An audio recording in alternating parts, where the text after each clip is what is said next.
നമസ്കാരം. CBN വാർത്തകളിലേക്ക് സ്വാഗതം. ആദ്യം പ്രധാന വാർത്തകൾ.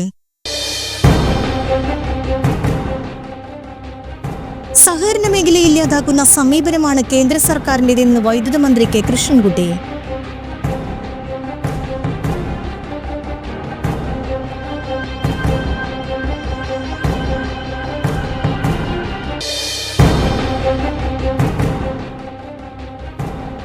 വാഹനാപകടത്തിൽ പരിക്കേറ്റവരെ ആശുപത്രിയിൽ എത്തിക്കുന്നവർക്ക് 25,000 രൂപ പാരിതോഷികം നൽകുമെന്ന് കേന്ദ്ര റോഡ് ഗതാഗത ഹൈവേ മന്ത്രി നിതിൻ ഗഡ്കരി.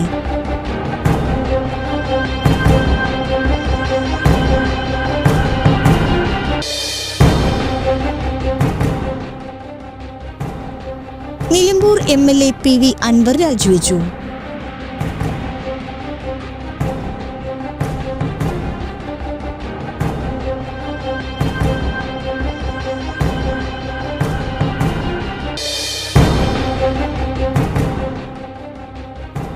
റഷ്യൻ കൂലി പട്ടാളത്തിൽ ചേർന്ന മലയാളി ഷെല്ലാക്രമണത്തിൽ കൊല്ലപ്പെട്ടു. തൃശൂർ കുട്ടനെല്ലൂർ സ്വദേശ് ബിനി ബാബുവാണ് കൊല്ലപ്പെട്ടത്.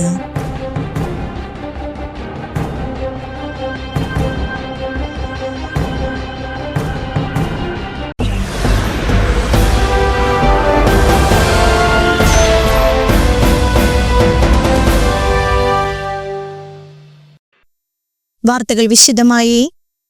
സഹകരണ മേഖലയെ ഇല്ലാതാക്കുന്ന സമീപനമാണ് കേന്ദ്ര സർക്കാരിന്റേതെന്ന് വൈദ്യുതി മന്ത്രി കെ കൃഷ്ണൻകുട്ടി. മികച്ച സഹകാരിയായിരുന്ന MC ആന്റണി മാസ്റ്ററുടെ സ്മരണയ്ക്കായി അനുസ്മരണ സമിതി ഏർപ്പെടുത്തിയ പുരസ്കാരം തൃശൂർ സഹകരണ ബാങ്ക് പ്രസിഡന്റ് MK കണ്ണന് സമ്മാനിച്ച് പ്രസംഗിക്കുകയായിരുന്നു മന്ത്രി. സഹകരണ മേഖലയിലെ നിക്ഷേപങ്ങൾ ദേശസാൽകൃത ബാങ്കുകളിലേക്കും സ്വകാര്യ ബാങ്കുകളിലേക്കും എത്തിക്കുകയാണ് ലക്ഷ്യമെന്ന് മന്ത്രി പറഞ്ഞു. സനീഷ് കുമാർ ജോസഫ് MLA അധ്യക്ഷനായി. RJD സംസ്ഥാന ജനറൽ സെക്രട്ടറി യൂജിൻ മൊറേലി, മുൻ municipal chairman VO Payalappan, RJD ജില്ലാ president Jaison Mani, father Varghese Pathadan, CA Thomas, TJ Paulose, doctor CC Babu, IA Rappai, Jose Painadath, VC Jose തുടങ്ങിയവർ പ്രസംഗിച്ചു. നിക്ഷേപം 2 ലക്ഷം കോടിയാണ്. ഇതിൽ 70% പ്രൈമറി സഹകരണ സംഘങ്ങളുടെയാണ്. 1,30,010 കോടി ഉൾപ്പെടുത്തി ഈ മേഖലയിൽ കൈവയ്ക്കാനാണ് ഇപ്പോൾ ശ്രമിക്കുന്നത്. അതറിയാതെ ശ്രമിക്കുകയാണ്. അറിയാതെ, നമ്മളൊന്നും അറിയാതെ നമ്മളെ കൊണ്ട് തന്നെ ഇത് ശരിയല്ല എന്ന് പറയിക്കുന്ന ഒരു സമീപനമാണ് ഇപ്പോൾ കേന്ദ്ര ഗവൺമെൻറ്റിൻ്റെ ഭാഗത്തുനിന്ന് നടന്നുകൊണ്ടിരിക്കുന്നത്. പുതിയ നിയമം വരികയാണ്. ഇതൊക്കെ നമ്മളെ ബാധിക്കാൻ പോവുകയാണ്. മൾട്ടി സ്റ്റേറ്റ് സഹകരണ സംഘത്തിൻ്റെ കീഴിൽ വായ്പാ സംഘങ്ങൾ രജിസ്റ്റർ ചെയ്യാനുള്ള നടപടി ആരംഭിച്ചിട്ടുണ്ട്. 1 ലക്ഷത്തിൽ താഴെ മാത്രമുള്ള പ്രാഥമിക കാർഷിക വായ്പ സംഘങ്ങളുടെ എണ്ണം 3 ലക്ഷമായി ഉയർത്താനാണ് പ്ലാൻ. അപ്പോൾ മൾട്ടി സ്റ്റേറ്റ് സംഘമായാൽ ഇവിടുത്തെ കേരള ഗവൺമെൻറ്റിന് യാതൊരു നിയന്ത്രണവുമില്ല. ഇവിടുത്തെ രജിസ്ട്രാർക്കോ ഒന്നിനും നിയന്ത്രണമില്ല.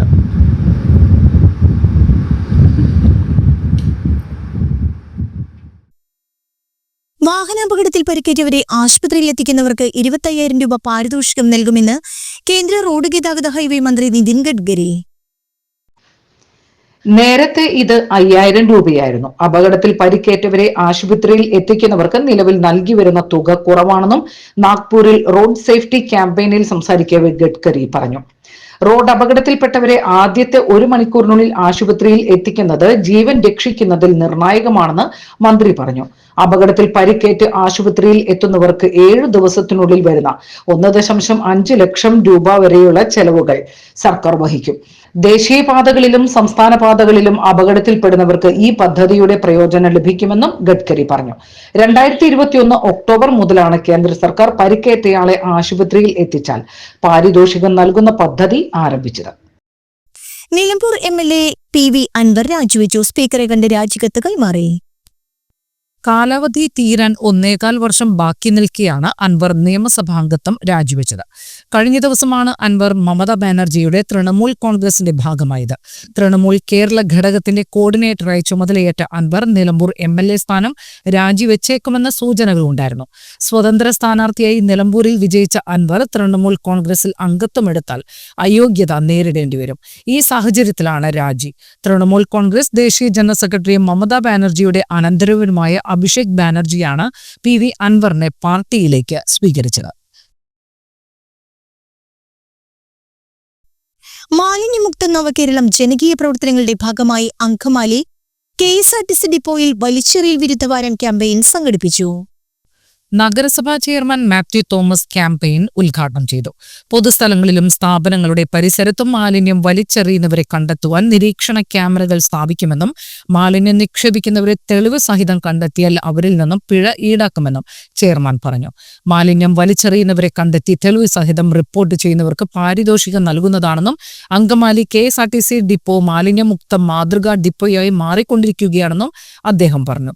KSRTC ജീവനക്കാർക്കും മുനിസിപ്പൽ ജീവനക്കാർക്കും യാത്രക്കാർക്കും പൊതുജനങ്ങൾക്കും ബോധവൽക്കരണം നൽകുന്നതിനായി മാലിന്യമുക്ത നവകേരളത്തിന്റെ സന്ദേശങ്ങൾ ഉൾക്കൊള്ളിച്ച പ്ലക്കാർഡുകൾ പ്രദർശിപ്പിച്ചു. KSRTC Angamaly depot superintendent Jancy Varghese, ward councillor Reetha Paul, Harikumar, നഗരസഭ clean city manager Anil, KSRTC ജീവനക്കാരായ സജീവ് കുമാർ, CS റോബിൻ തുടങ്ങിയവർ പങ്കെടുത്തു. അതുപോലെ തന്നെ നഗരസഭ clean city manager Anil sir സംസാരിച്ചു. അങ്കമാലി യൂണിറ്റിലെ KSRTC ജീവനക്കാരുടെ എല്ലാവരുടെയും കൂട്ടായ ശ്രമമാണ് അങ്കമാലിയെ നല്ല മനോഹരമായൊരു ഡിപ്പോയാക്കി മാറ്റുന്നതിന് വേണ്ടി സാധിച്ചത്. മാലിന്യമുക്തത്തിൻ്റെ സന്ദേശങ്ങൾ എഴുതിയ പ്ലേ കാർഡുകൾ മുനിസിപ്പാലിറ്റിയും KSRTCയും സഹകരിച്ച് ഉണ്ടാക്കുകയും അത് യാത്രക്കാർക്കും അവിടെ വന്നു പോകുന്ന മറ്റു പൊതുജനങ്ങൾക്കും കാണുന്ന രീതിയിൽ പ്രദർശിപ്പിക്കുകയും ചെയ്തു. Tyre inspector Shri Sajeev Kumar, conductor Robin Vayarakkal എന്നിവർ ആശംസകൾ അർപ്പിച്ചുകൊണ്ട് സംസാരിച്ചു. അങ്കമാലിയുടെ പ്രവേശന കവാടവും പരിസര പ്രദേശങ്ങളും ഭംഗിയായിട്ട് നിലനിർത്താനായിട്ട് എല്ലാവരുടെയും സഹകരണം ആവശ്യമാണ്. അങ്കമാലി ഇത്രയും മനോഹരമാക്കാനായിട്ട് പ്രയത്നിച്ച അങ്കമാലിയിലെ ജീവനക്കാർക്കും നഗരസഭയിലെ അധികൃതർക്കും പ്രത്യേകം നന്ദി പറഞ്ഞുകൊള്ളുന്നു.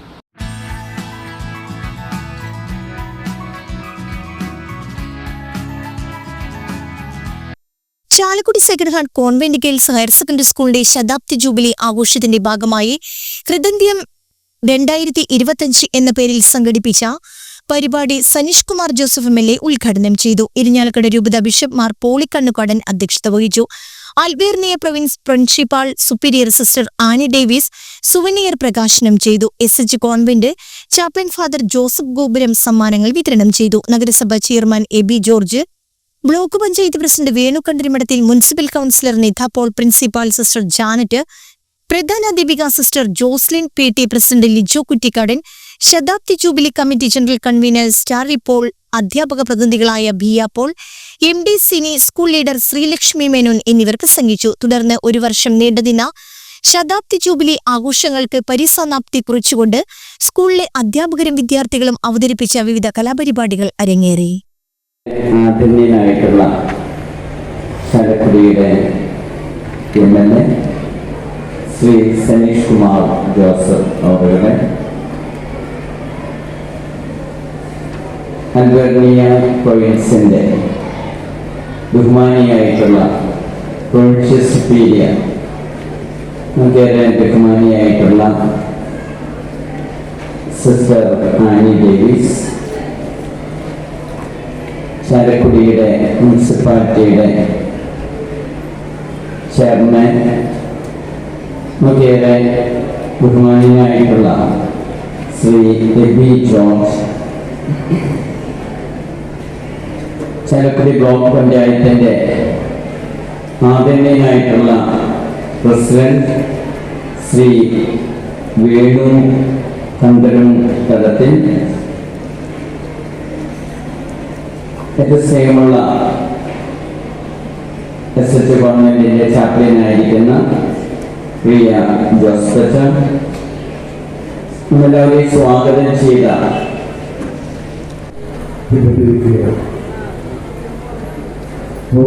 തലമുറകളെ വാർത്തെടുത്ത മഹത്തായ വിദ്യാലയം 100 വർഷം മുമ്പ് നാടിന്റെ സാമൂഹിക അവസ്ഥ എല്ലാവർക്കും അറിയാം. മാറുമറയ്ക്കാൻ കഴിയാത്ത ഒരു കാലഘട്ടം, പെൺകുട്ടികൾക്ക് പഠിക്കാൻ കഴിയാത്ത, സ്കൂളിൽ പോകാൻ കഴിയാത്ത ഒരു കാലഘട്ടം, വഴി നടക്കാൻ കഴിയാത്ത ഒരു കാലഘട്ടം, ജാതി വിവേചനവും അസമത്വങ്ങളും ഒക്കെ നിറഞ്ഞു നിന്നിരുന്ന സ്വാമി വിവേകാനന്ദൻ കേരളത്തെ സൂചിപ്പിച്ചതുപോലെ വിശേഷിപ്പിച്ചതുപോലെ ഒരു ഭ്രാന്താലയം സൂചിപ്പിച്ചതുപോലെയുള്ള സാമൂഹ്യ സാഹചര്യങ്ങളാണ് നമ്മുടെ നാട്ടിലുണ്ടായത്. രാവിലെ സൂചിപ്പിച്ചതുപോലെ പള്ളിയോടൊപ്പം പള്ളിക്കൂടം എന്നുള്ള ചവറ കുര്യാക്കോസ് ഇലിയാസച്ചന്റെ പ്രബോധനങ്ങൾ ഉൾക്കൊണ്ടുകൊണ്ട് ഇനിയൊരു ഇടവേള.